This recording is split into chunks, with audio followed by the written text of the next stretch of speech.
જેને કહેવાય અમારે ત્યાં કોથળીઓ તોડી તોડીને હો વીઘા વેચ નાખી. લો શું સીતારામ છે ને આવડે એમને બોલતા. વેલનાથ બાપુનો એક પ્રસંગ કહી દઉં તમને. વેલનાથ બાપુ એકવાર છે ને આમ વસ્તીમાં વિચરવા નીકળ્યા ને, એ વિચરવા નીકળ્યા અને એક ગામમાં હાંજ પડી અને ચોરા પાસેથી નીકળ્યા. એટલે ગામો ગામ ચોરાઓ અહીંયા રીધી સીધી બેઠી જ હોય ને. અહીંયાથી નીકળ્યા એ કે ભાઈ અમારે હરિહર કરવું છે ને કોઈ રાત રોકાવું છે, કોઈ ઘર ખરું? એટલે એક રામલો કરીને ચુવાળીઓ કોળી અને બાપુ શિકારનો ચોરીનો ધંધો કરે. જો ધ્યાન આપજો, સદગુરુની કૃપા શું હોઈ શકે.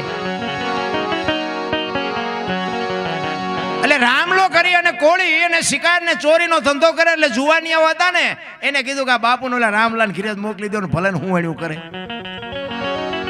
એટલે એ કે તમે આમ હાલ